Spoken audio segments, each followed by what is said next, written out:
첫째 문제의 근원이기 때문입니다. 시궁창을 기어서라도 출세하고 권력을 잡으면 된다라는 부부의 인생관이 그 부부를 권력에까지 이끌었습니다. 두 번째로는 문제의 거대한 확장자이기 때문입니다. 통상적으로 권력자 주변에서 생겨났던 비리 또는 부패의 문제와 전혀 본질적으로 다릅니다. 셋째로는 악성 종양이기 때문입니다. 지금 보수정당에서 배출한 대통령의 그 가족의 비리 가운데 이른바 조중동이라고 일컬어지는 보수직까지 모두 들고 일어나서 한 달 내내 비판하고 떠들고 나가라고 한 경우가 없었습니다.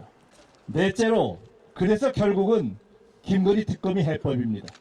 김건희 문제를 풀지 않고서는 이 권력의 문제, 이 권력이 빚어내고 있는 수많은 문제들을 해결할 수 없기 때문에 국민의 염원이다.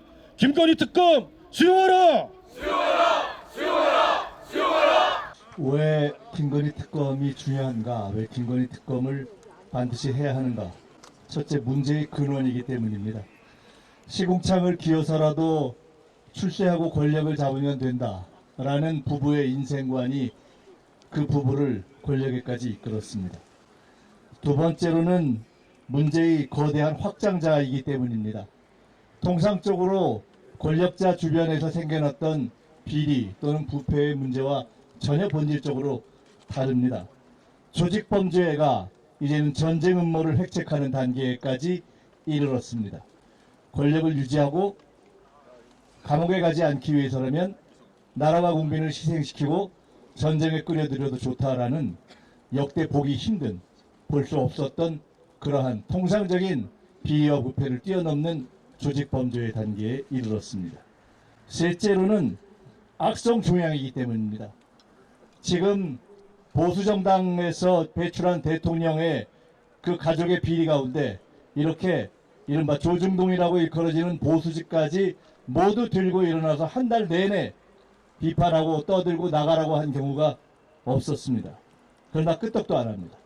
통상적이면 흔들렸어야 하고, 통상적이면 기죽었어야 하고, 통상적이면 자책했어야 하는데 결코 그렇지 않습니다. 이 종양은 난치병에 가까운 악성입니다. 넷째로 그래서 결국은 김건희 특검이 해법입니다.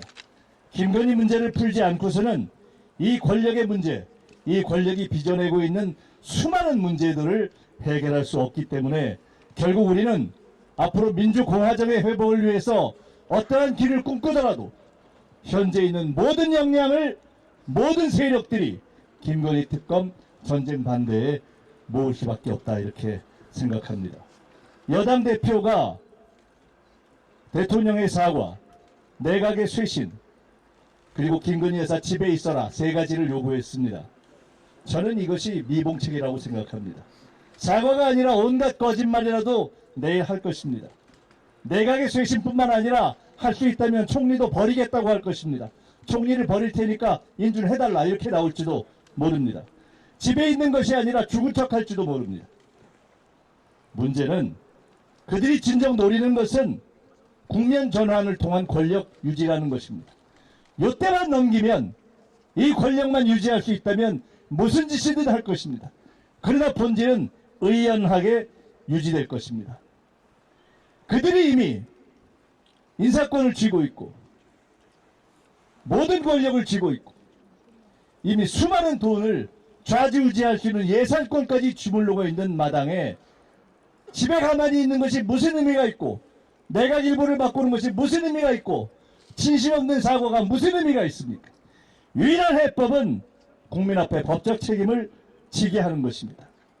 그 첫 출발인 김건희 특검에 온 힘을 모으지 않으면 우리는 잘못하면 속을 수 있습니다.